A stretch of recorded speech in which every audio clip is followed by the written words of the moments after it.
에, 아직도 두려움에 묶여 있나요? 이 두려움에 대한 정체를 오늘 공개를 좀 하려고 합니다. 이 두려움은 성도들의 생활 속에 깊이 묵은 고목나무처럼 틀어앉아 성도들의 삶을 괴롭게 하고 또 하나님께서 공급하시는 하나님의 그 삶을, 행복을 누리는데 절대적인 장애물 역할을 선두에서 하고 있는 것이 두려움입니다. 이 두려움은 fear, 이 두려움과 불안은 사람의 인격 속에 양날개로 자리를 하면서 삶이 행복지 못하도록 하는 역할을 하고 있습니다. 이 두려움을 그대로 두면 불안이라고 하는 열매를 맺기 시작합니다. 그래서 이 두려움과 이 불안은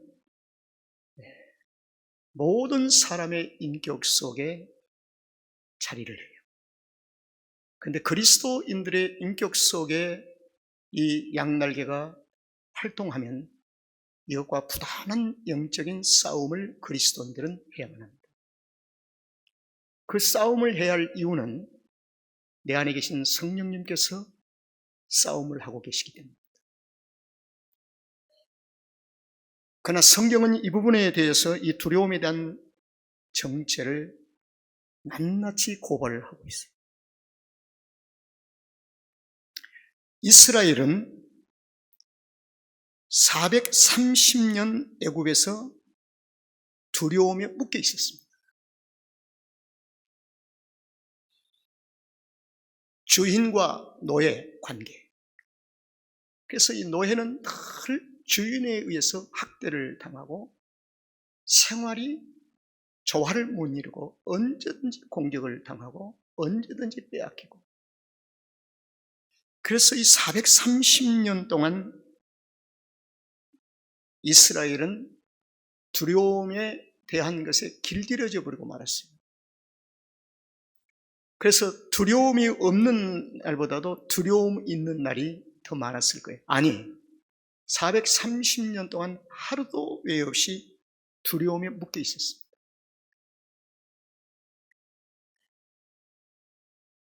그래서 이스라엘은 그 두려움 자체가 그들 가운데서 어쩌면 삶이 되어버리고 말았습니다. 그러나 성경, 신구약 성경은 두려움의 실체를 얘기하고 고발합니다. 시편 34편 4절의 말씀을 보면은 내 모든 두려움에서 나를 건지셨도다. 여러분, 시편은 시편 기자의 삶의 고통과 고난과 많은 시련과 역경 속에서 뿜어져 나오는 영적인 하나님의 음성이고 또 시편입니다. 그래서 시편 기자의 그 애절한 그 두려움 속에 몸부림치고 있는 것을 우리는 시편을 읽다 보면 느낄 수가 있어요. 신명기 3장 22절의 말씀에 보면은 너희는 그들을 두려워하지 말아라. 잠언서 29장 25절의 말씀을 보면은 사람을 두려워하면 올무에 걸리게 되거니와, 이 올무는 덫입니다. 덫에 걸리게 되거니와 여호와를 의지하는 자는 안전하리라. 이렇게 잠언서는 말씀합니다. 근데 이 두려움은 상대가 있습니다. 상대 없이 홀로 두려워하는 것이 아니고 이스라엘은 두려움의 대상이 누구냐면 애굽이었습니다. 시편 기자의 많은 분량을 차지하고 있는 다윗은 두려움의 대상이 누구였냐면 장인되는 사울이었습니다. 그래서 사울로부터 늘 쫓김을 당해 두려워해 생명의 유혹을 느낍니다. 그러면 출애굽을 한 이스라엘은 두려움의 대상이 뭐였느냐? 바로 거기서 끝난 게 아니었어요. 광야. 그런데 광야 속에서 그들은 물이 없음에 대한 두려움이 늘 있었습니다. 물이 없음. 사막. 황량한 사막. 두려움. 더위와 추위. 두려움. 주변에서 늘 호시탐탐 노리는 원주민들. 그 중에 대표적인 원주민이 아말렉이지요. 끊임없이 그들은 두려움의 대상이 되었습니다. 그런데 참 그 두려움의 대상이 되었던 물이 없음에 대한 두려움의 대상을 보면은 물을 마시지 못해서 죽은 자가 한 사람도 없는 거예요. 추위와 더위의 두려움의 대상이었다고 한다면 추워서 얼어 죽은 자가 없고 더워서 타 죽은 자가 없어요. 여러분들 머릿속에는 구름 기둥, 불 기둥이 나오겠지요. 물이 없어서 마시지 못해서 죽은 자가 없다고 한다면 반석의 물 쉽게 나오잖아요. 그런데 여전히 이스라엘은 두려움의 대상을 애굽뿐만 아니라 광야 속에서 두려움의 대상을 늘 보고 찾습니다. 그런데요, 두려움에는 시작과 종결이란 두 가지가 있습니다. 시작은 어디서부터 두려움이 구체화되기를 시작하냐? 염려라고 하는 씨앗입니다. 염려. 염려라고 하는 씨앗이 마음밭에 떨어져서 발아하면서 싹이 나고 자라면서 두려움으로 행동되어지고 표현되어집니다. 그래서 성경은 염려라는 씨앗을 그리스도인들의 마음밭에서 아예 뿌리지 않도록 조심하라. 염려라는 씨앗. 혹시 염려라는 씨앗이 뿌려졌다고 한다면 싹이 나지 않도록 아예 조치를 취하라. 성경은 우리 이렇게 가르치고 있어요. 그래서 빌립보서의 4장 6절을 말씀해 보면은 염려를 드리지 말라. 혹시 염려가 씨앗이 떨어졌다 한다 할지라도 빌립보서 4장 6절의 말씀을 가지고 우리에게 대안을 제시합니다. 아무것도 염려하지 말고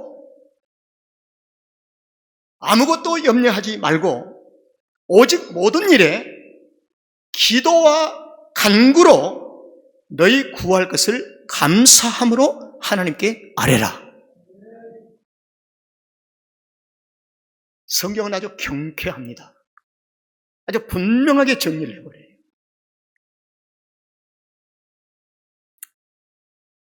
자, 그러나 이미 마음밭에 깊이 뿌려진 염려라는 씨가 싹이 나가서 자라버렸습니다. 그래서 두려움에 대한 삶에 묶여 있어요. 두려움에 묶여 있어요. 이걸 종결하는 방법을 오늘 제가 가르쳐 드리려고 합니다. 성경에서. 이걸 종결을 시켜야 돼요. 두려움은 시작이 있지만 그대로 끌고 가서는 안 됩니다. 종결을 시켜야 돼요. 그 종결하는 이 방법이 딱 한 가지입니다. 하나님을 경외하는 것입니다. 자, 그러면 하나님을 어떻게 경외해야 될 것인가? 아무리 교회에서 외쳐도 하나님을 경외하는 것이 구체화되지를 않고, 오늘도 우리는 예배 전에 신령과 진정으로 하나님 앞에 예배를 드리는 이 삶의 상의 주님과 하나님과 깊은 연합, 사탕알을 하나 넣어서 달콤한 맛을 느끼는 그 정도가 아니라 하나님과 깊은 영적인 교제 속에 들어가는 것입니다. 만남이 있어야 돼요. 연합되어집니다. 율법사들이, 바리새인들이 예루살렘의 성전에서 제사를 드리는 그런 제사의 수준이 아니에요. 오늘날 현대 그리스도인들에게 예루살렘에서 그들이 드려지는 예배에 종결할까 봐 심히 두렵습니다. 심히 두려워요.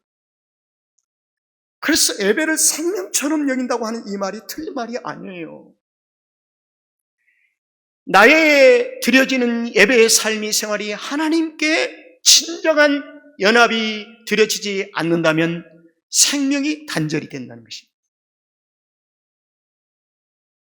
그래서 하나님을 경외하는데 두려움의 대상이 한 분이 있습니다.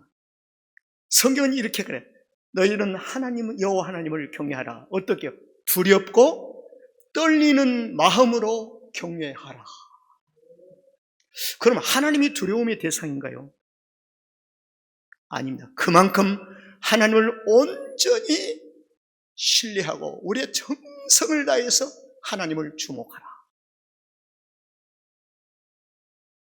하나님은 우리에게 두려움을 공급하신 분이 아니십니다. 그러나 죄인 되어진 우리가 거룩하신 하나님 앞에 두렵고 떨리는 마음으로 예배하라고, 경외하라고 성경은 가르치고 있습니다. 진정한 하나님을 경외할 수 있는 출발점이 하나 있습니다. 그 출발점이 무엇인가 하면 하나님의 위대하심을 온전히 알아야 돼요. 그리고 하나님께서 하신 일을 우리가 보아야 합니다.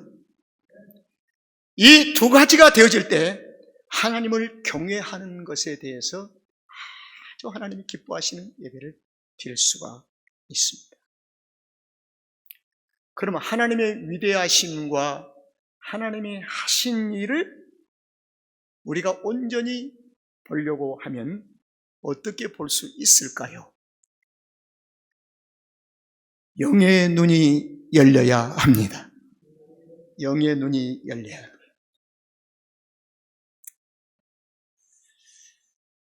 하나님의 하신 일은 눈이 완전하게 열려야 돼요. 성도의 영적인 눈이 열리면 볼 수가 있습니다. 그리고 하나님을 경외하는 삶으로 들어갑니다. 경외하는 삶으로 들어가는 순간에 두려움이 종결이 됩니다. 종결이.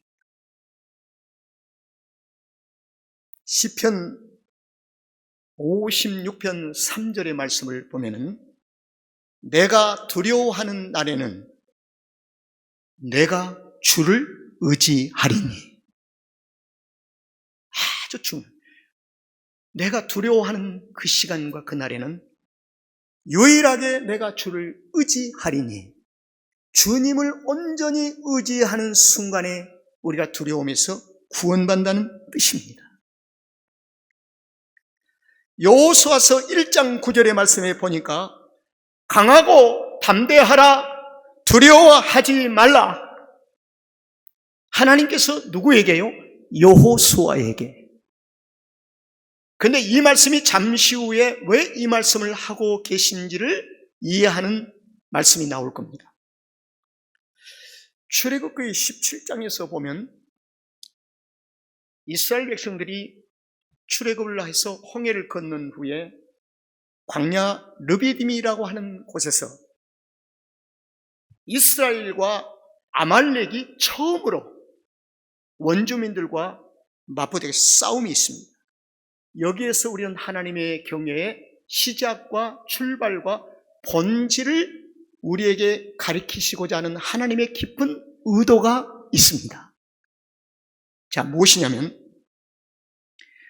르비딤이라고 하는 대평지에서 하나님의 이스라엘 군대와 여호수아와 아말렉과 한판의 싸움이 시작됩니다. 이스라엘 편에서 보면 길을 막고 있는 아말렉 편에서 보면은 자기들의 삶의 터를 빼앗기지 않으려고 몸부림을 치는 아말렉. 우리는 아말렉을 나쁘다고만 얘기할 수가 없어요. 몸부림을 칩니다. 이 싸움이었습니다. 그런데 이 싸움은 특별한 장면을 연출하고 있다는 것입니다. 어떤 싸움일까요? 어떻게 연출을 하고 있을까요? 하나님의 연출입니다. 이스라엘의 군대 장관 여호수아를 선두로 해서 이스라엘 군대가 아말렉과 치열하게 평지 싸우는데 높은 산에 모세와 아론과 훌이 서 있고, 모세와 아론이 진두지휘를 하는 것이 아니고 높이 서 있는 거예요. 그런데 그 싸움 시간이 지나가면서 이스라엘은, 군대는 어떻게 그들의 삶의 행동이 변화된가를 한번 보세요. 지금은 여호수아의 군대 장관의 명령에 의해서 여호수아 장관의 힘찬 강하고 담대함을 보면서 열심히 눈앞에 보이는 아말렉과 싸웁니다. 그런데 열심히 싸우다가도 아말렉에서 또 밀리는 거예요. 또 열심히 싸우다 보니까 아말렉이 또 밀리는 거예요. 알 수가 없어요. 그래서 그들은 여호수아를 주목하다가 한순간에 높은 산 위에 있는 모세와 아론과 훌을 주목하게 됩니다. 이 싸움이 이스라엘 군대와 여호수아에게 있는 것이 아니고 이 싸움의 승리는 높은 산에서 있는 모세의 손에 있음을 알게 되는 것입니다. 그들은 안목의 정력에 의해서 근시안적으로 보았던 삶이 하나님께서 의도적인 그들의 영적인 시선을 열기를 시작하시면서 그들을 훈련시키십니다. 그래서 높은 곳을 봅니다. 모세가 손을 들면 우리가 이기고 모세가 손을 내리면 우리가 지는데, 여호수아의 용맹의 문제가 아니라 모세가 손을 높이 들고 내리고 하는 것은 무슨 행위일까? 성경 기자는 공통적으로 모세가 손을 높이 들고 손을 내리는 것에 대해서 히브리 기자를 통해서 우리에게 가르칩니다. 그것은 믿음의 행위이다. 믿음의 행위다. 손을 높이 드는 것은 믿음이요, 내 육신이 피곤하고 힘들어서 손을 내는 것은 믿음을 포기하는 행위예요. 하하, 우리의 싸움은, 하나님께서 우리와 함께 하신 여호와의 싸움은 우리의 혈과 육에 대한 싸움이 아니라 영적인 싸움이고 믿음으로 싸워야 하는 것이구나. 눈이 열린 것입니다. 수평적으로 보아왔던 그들의 주목 시선이 높은 산에서 연출하고 있는 하나님 사람 모세와 아론과 훌을 보게 하시는 하나님, 너희들은 땅의 것을 찾지 말고 위의 것을 찾으라고 하시는 주의 음성은 우리에게 무슨 의미를 던지고 있을까요? 무슨 의미를 던지고 있을까?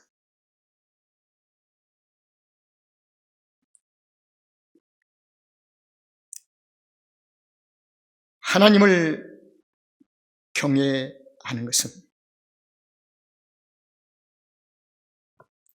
애굽에서 하나님께서 백성들을 구출을 할 때부터 하나님의 마음을 드러내셨습니다. 하나님을 경외를 어떻게 하는 건지 드러내셨어요. 모세야, 바로에게 가서 전하라. 정확한 표현입니다. 내 백성, 그리고 내 백성은 애굽에서 더 이상 머물러나 살아서는 안 된다. 내 백성을 내어 놓아라. 아주 강력한 메시지를 전합니다. 거기서 끝난 것이 아니라 이 말을 종합하면 더 이상 내 백성을 430년 동안 두려움 아래 둘 수가 없다는 것입니다. 성도들이여, 저와 여러분을 하나님 아버지께서는, 성령께서는 지금도 우리를 두려움 안에 묶어두시기를 원하지 않습니다. 여기서 구원하기를 원하십니다. 구원하기를 원하세요. 오늘 우리 모두 두려움을 정결해 버립시다. 그럼 어떻게 정결해야 합니까? 이스라엘 백성들에게, 바로에게 애굽을 떠나서 이들이 광야에서 사흘길쯤 와서 나를 섬기고 희생 제사를 드리도록 하고 나를 경외하게 하라. 그래서 백성들도 그 소리를 듣고 바로도 그 얘기를 들었어요. 그런데 출애굽을 했습니다. 그런데 오늘 본문에 이 말씀이 있기까지 보니까 하나님을 경외한 흔적이 없어요. 너무 오랜 세월 동안 두려움에 묶여버린 이들, 두려움에 묶여서 두려움에 지쳐버린 인생들, 오늘 이 본문이 있기까지, 오늘 읽은 본문이 있기까지 하나님을 경외함에 대한 흔적이 없어요.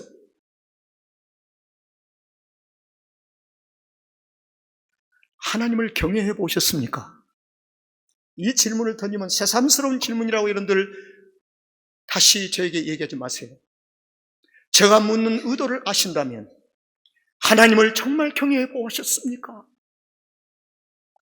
그걸 신약의 말씀에 비춰보면 산제사가 되어보았습니까? 상축이 되어보았습니까?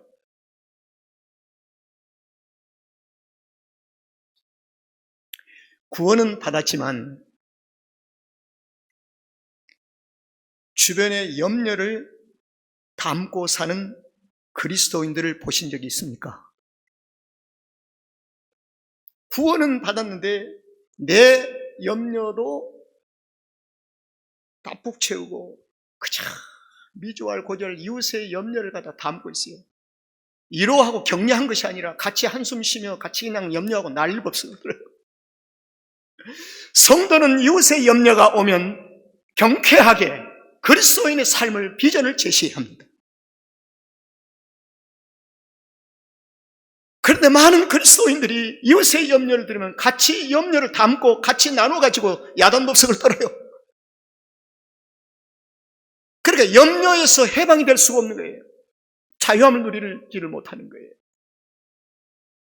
그래서 제가 이런 얘기를 합니다. 작은 일은 호들갑을 떨어도 차라리 큰 일에는 점잖으라. 나는 우리 가정의 집사람과 나와의 관계에서 교훈이에요. 차라리 호들갑을 떨려면 작은 일에 호들갑을 떨되 큰 일이면 무게중심 있게 딱 내려앉아라. 그리고 기도해라. 무릎 꿇고 하나님의 도우심을 구하라. 저는 그렇게 얘기를 합니다.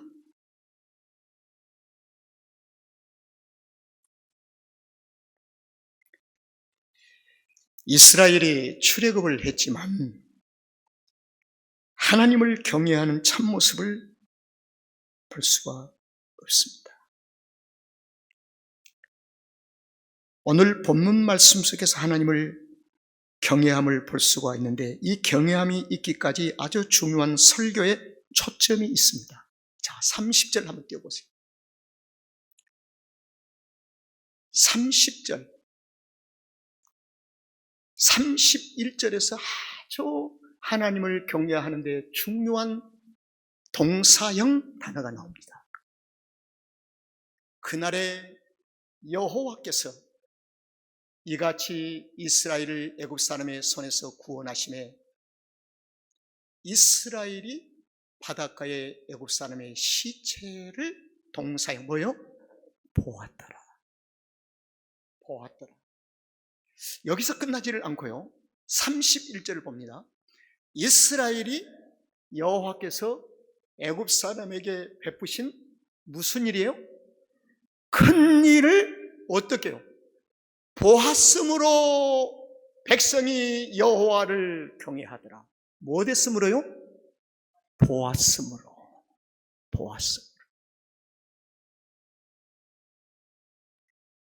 그리고 여호와와 그 종 모세를 믿었더라. 신뢰.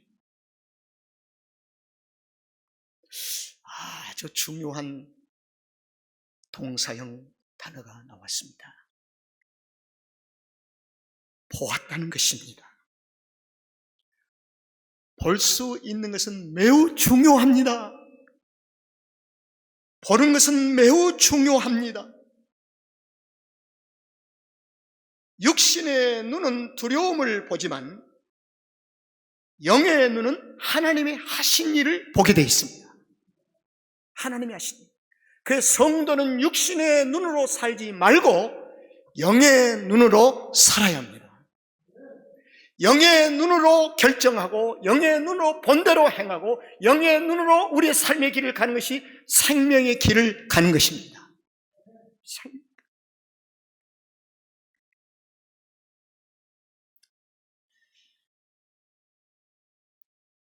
얼마나 보는 것이 중요했느냐. 예수님께서 복음서에 보면 소경을 고치는 것이 참 일을 많이 하셨습니다. 그 중에서 특별히 한번 잘 들어보세요. 마가복음 8장에서 보면 벳세다에서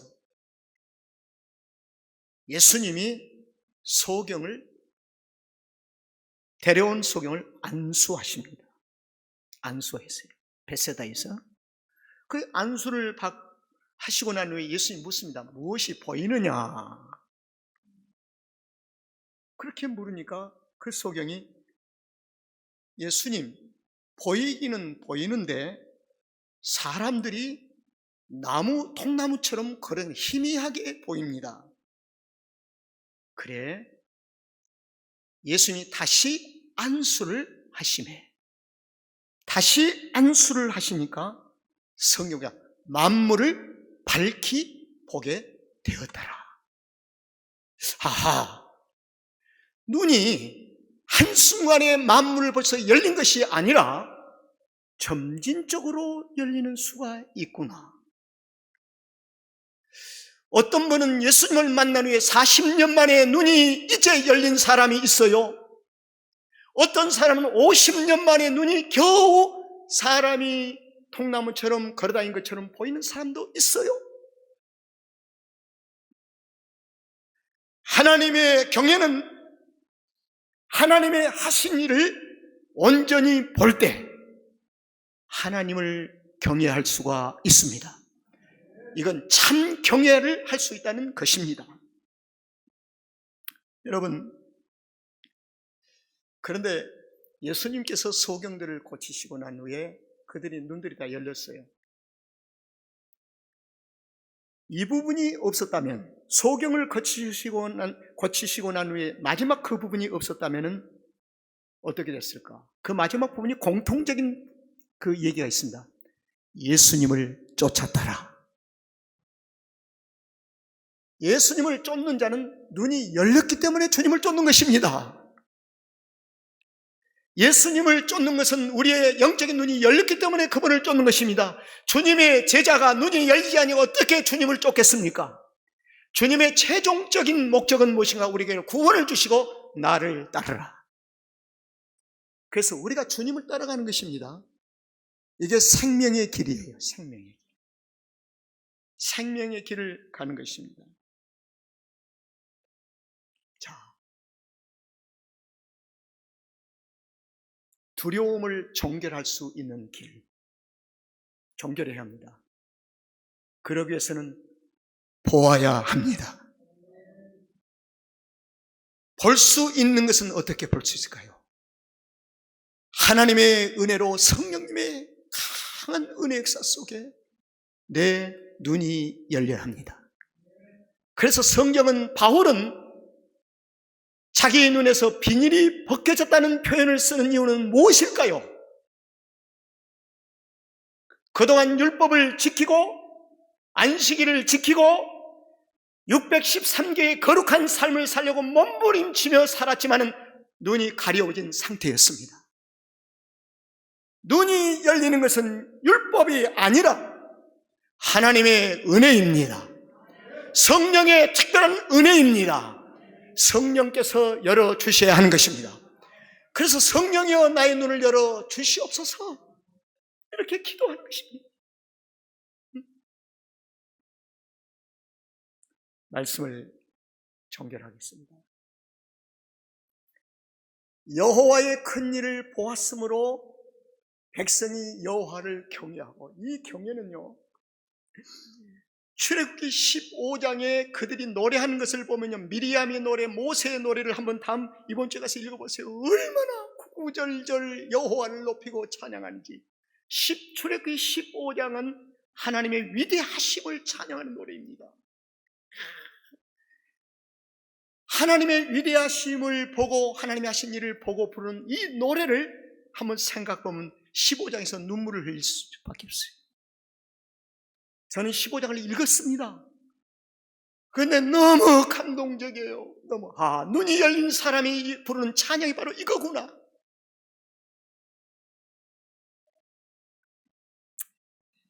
그리고 여호와를 믿었고 그 종 모세를 믿었더라.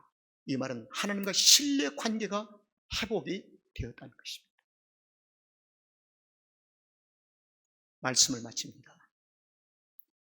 두려움은 일시적으로, 다시 한번 제목을 띄워주세요. 두려움은 일시적으로 숨길 수가 있습니다.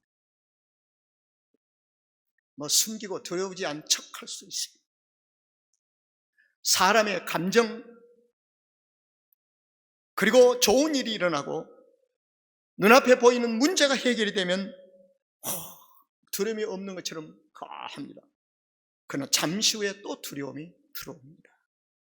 제가 말씀드린 것은 두려움을 종결하자 그 말입니다. 이제는 더 이상 우리 가운데 들어오지 못하도록, 그러기 위해서는 일시적으로 두려움을 숨기는 것은 가능할 줄 모르겠지만은 그 두려움이 있는 이상 하나님을 경외를 온전히 할 수가 없습니다. 두려움에서 완전히 자유함 받기를 주의 이름으로 축원합니다. 그리고 오늘도 유일하게 여호와를 경외함으로 두려움이 여러분 삶 속에서 사라지기를 바랍니다. 그래서 경외함이 지속되어야 합니다. 지속되어야 합니다. 가정에서도 매일 말씀을 함께 읽으세요. 찬양하세요. 그리고 쉬지 말고 기도하세요. 그래서 쉬지 말고 하나님을 경외함이 지속되어질 때에 두려움이 우리 안에 들여오지 않습니다. 믿음을 오늘 점검하셨고, 예배 생활을 점검해 보셨고, 기도 생활을 점검해 보셨고, 찬양 생활을 점검했을 것입니다. 아직도 두려움에 묶여 있나요? 오늘 종결하고 돌아가는 여러분들 되시기를 주의 이름으로 축원합니다.